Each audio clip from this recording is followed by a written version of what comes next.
BSSC CGL 3 सचिवालय सहायक की परीक्षा और पीटी रिजल्ट में किसी भी तरह की कोई पारदर्शिता नहीं बरती गई है और रिजल्ट को देखने से ही लगता है कि जैसे रिजल्ट में गड़बड़ी हुई हो। पारदर्शिता की मांग हम लोग लंबे समय से कर रहे हैं। न तो ओएमआर शीट की कार्बन कॉपी दी गई, न क्वेश्चन बुकलेट दिया गया, न आंसर बताया गया, न किसी का मार्क्स बताया गया। तीनों पालियों का प्रश्न पत्र जो है सोशल साइट्स पे वायरल था।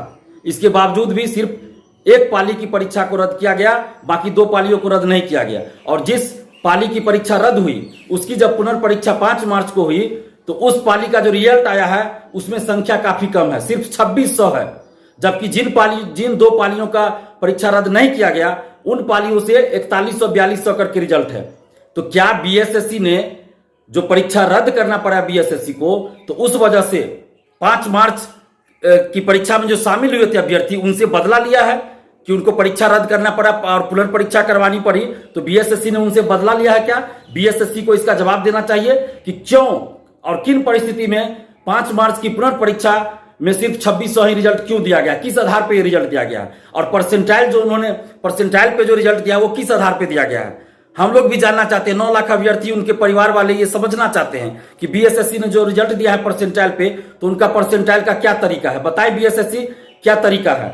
और 5 मार्च की परीक्षा में जो शामिल हुए तो उनका रिजल्ट कम क्यों है? क्या ये जो दोबारा परीक्षा आयोजित हुई, परीक्षा रद्द करनी पड़ी थी, तो इसका बदला की क्या उन्होंने 23 दिसंबर की प्रथम पाली के अभ्यर्थियों से लिया है और इसलिए कम रिजल्ट दिया है? क्या कारण है, ये बीएसएससी को बताना चाहिए। और ओएमआर शीट की कार्बन कॉपी, क्वेश्चन बुकलेट क्यों नहीं परीक्षा समाप्ति के बाद दिया गया, जबकि हम लोग मांग कर रहे थे।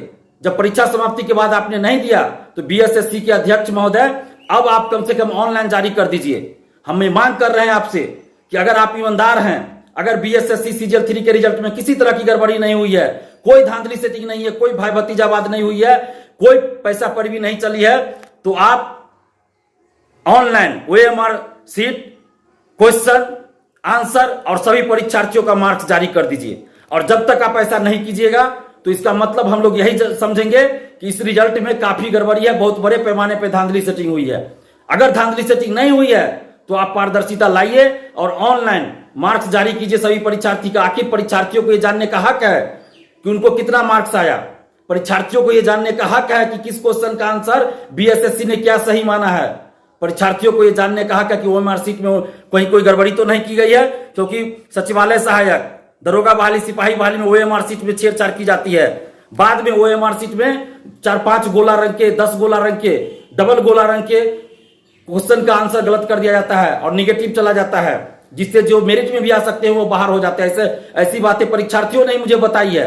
तो क्या बीएसएससी सीजीएल 3 में ऐसा तो नहीं किया गया कि जो अभ्यर्थी पास भी हो रहे होंगे उनको फेल कर दिया गया, जानबूझकर गोला रंग दिया गया, एक्स्ट्रा गोला रंग दिया गया, 2-3 गोला रंग के उनको फेल कर दिया गया कुछ क्वेश्चन का? ऐसा तो नहीं किया गया। तो ओएमआर शीट आप जारी कीजिए। अगर आप ओएमआर शीट ऑनलाइन जारी नहीं करते तो इसका मतलब है कि ओएमआर शीट में छेड़छाड़ की गई है। क्यों नहीं ओएमआर शीट आप जारी कीजिएगा? क्यों नहीं को आंसर बताइएगा?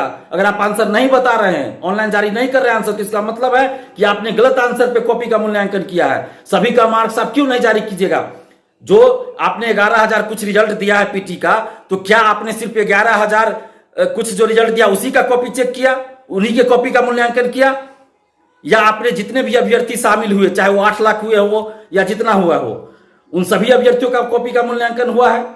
अगर सभी अभ्यर्थियों के कॉपी का मूल्यांकन हुआ है जो एग्जाम में शामिल हुए, तो आप सभी का मार्क्स जारी कीजिएगा ना। जितने भी अभ्यर्थी एग्जाम में शामिल हुए उन सभी का आप मार्क्स जारी कीजिए। क्यों नहीं आप मार्क्स जारी कीजिएगा?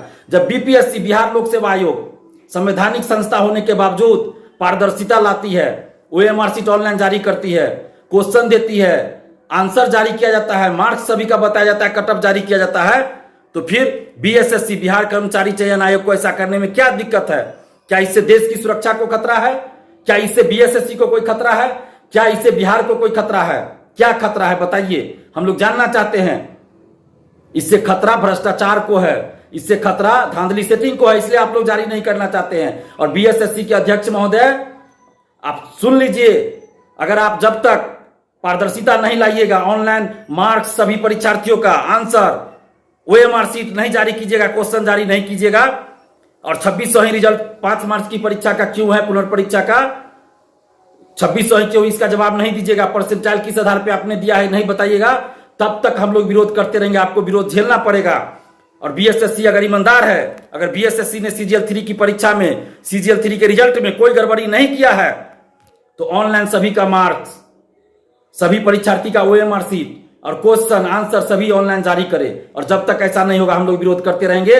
और एक सप्ताह के अंदर अगर आपने ये सब चीज जारी नहीं किया तो हम पूरे बिहार का दौरा करेंगे, पूरे बिहार जाएंगे, छात्रों को एकजुट करेंगे और बिहार की राजधानी पटना में एक बड़ा आंदोलन करेंगे। और इसके लिए जिम्मेवार सिर्फ और सिर्फ बीएसएससी और उनके अध्यक्ष और बिहार सरकार होगी। हम लोग इसके लिए जिम्मेवार नहीं होगी, क्योंकि हम लोग मांग कर रहे हैं बिहार सरकार से भी और बीएसएससी के अध्यक्ष महोदय से भी कि 9 लाख अभ्यर्थियों और उनके परिवार वालों के साथ आप न्याय कीजिए। 9 लाख अभ्यर्थियों की ये मांग है कि आप ऑनलाइन जारी कीजिए मार्क्स सभी परीक्षार्थी का, क्वेश्चन जारी कीजिए सभी परीक्षार्थी का, OMR सीट जारी कीजिए, आंसर जारी कीजिए। आप क्यों नहीं ऐसा कर रहे हैं? आपको ऐसा करना होगा। जब तक आप ऐसा नहीं करेंगे आपको विरोध झेलना पड़ेगा। अगर आप ईमानदार है, अगर आप सही से काम कर रहे हैं तो आप ये सब चीज ऑनलाइन जारी कर दीजिए। क्या दिक्कत है आपको? हम भी आपकी तारीफ करेंगे। अगर आप ये सब चीज ऑनलाइन जारी करेंगे तो हम भी आपकी तारीफ करेंगे। जिस तरह से बीपीएससी बिहार लोक सेवा आयोग में सुधार हुआ तो हम लोग उसका स्वागत करते हैं। हर जगह हम तारीफ करते हैं बीपीएससी के चेयरमैन साहब का, अतुल प्रसाद जी का हर जगह तारीफ करते हैं, क्योंकि उन्होंने छात्रों की मांग पे बहुत सारा सुधार किया। तो आप भी सुधार कीजिए, आप भी पारदर्शिता लाइए, हर जगह हम आपकी तारीफ करेंगे। और जब तक आप ऐसा नहीं कीजिएगा तो आपको विरोध झेलना पड़ेगा। और एक सप्ताह के अंदर अगर आपने ऐसा नहीं किया तो एक सप्ताह के बाद हम पूरे बिहार जाएंगे, हर जिला जाएंगे, हर जिला में जाकर छात्र छात्राओं को एकजुट करेंगे। और उसके बाद बिहार की राजधानी पटना में एक बहुत बड़ा आंदोलन करेंगे, बीएसएससी ऑफिस में भी आंदोलन करेंगे। और इसके लिए सिर्फ और सिर्फ बीएसएससी के अध्यक्ष महोदय आप जिम्मेवार होंगे, बिहार सरकार जिम्मेवार होगी। और जितने भी अभ्यर्थी हैं बिहार के, जितने भी परीक्षार्थी हैं, जितने भी स्टूडेंट्स हैं, छात्र हैं, छात्राएं हैं, हम सबसे आग्रह कर रहे हैं कि आप लोग भी पारदर्शिता की मांग कीजिए। क्योंकि ये सिर्फ सचिवालय सहायक बीएसएससी CGL 3 की बात नहीं है, सिपाही बहाली, दरोगा बहाली या बीएसएससी की कोई और बहाली, हर बहाली में पारदर्शिता चाहिए। और जब तक पारदर्शिता नहीं लाई जाएगी, सीटों की बोली लगती रहेगी, नौकरी की बोली लगती रहेगी। और आप ऐसे ही पीटी पास भी कर जाइएगा, मेंस में बाहर कर दिया जाएगा, मेंस पास कर जाइएगा, फिजिकल में बाहर कर दिया जाएगा। तो इसलिए सभी अभ्यर्थियों से, जो आप लोग पूरे बिहार के छात्र छात्राएं हैं, आप सबसे हम आग्रह करें कि आप लोग एकजुट होइए। और 30 लाख संख्या है, 9 लाख सिर्फ बीएसएससी CGL 3 में है, लेकिन आप सभी को मिला दीजिए, सिपाही बहाली, दरोगा बहाली, बीपीएससी, बीएसएससी और अन्य जो बहालियां हैं तकनीकी सेवा से संबंधित और भी एग्रीकल्चर हुआ, सभी को मिला दीजिए तो 30 लाख से ज्यादा संख्या है हम अभ्यर्थियों की। और जब हम लोग एकजुट हो जाएंगे तो कोई भी सरकार हो, हमारी जो सही मांग होगी उसको मानना पड़ेगा। और इन भर्ती आयोगों को पारदर्शिता लानी होगी। नौकरी में जो बोली लगती है पैसों की, वो बोली बंद करनी पड़ेगी, धांधली से ठीक बंद करनी पड़ेगी। इसलिए आप जितने भी अभ्यर्थी छात्र छात्रा आप सभी एकजुट होइए। और हम एक सप्ताह का समय दे रहे हैं बीएसएससी को। अगर एक सप्ताह के अंदर उन्होंने पारदर्शिता नहीं लाया, OMR सीट और सभी का मार्क्स, आंसर, क्वेश्चन जारी नहीं किया गया ऑनलाइन, तो फिर उसके बाद हम बिहार के हर जिले में जाएंगे और छात्र छात्राओं को एकजुट करेंगे और बिहार की राजधानी पटना में एक बड़ा आंदोलन करेंगे। बिहार के सभी प्रतियोगी परीक्षाओं में पारदर्शिता लाने के लिए, सचिवालय सहायक में पारदर्शिता लाने के लिए, सचिवालय सहायक के रिजल्ट में जो गड़बड़ी हुई है उसकी जांच के लिए। तो आप लोग हमारा साथ दीजिए। धन्यवाद। जय हिंद।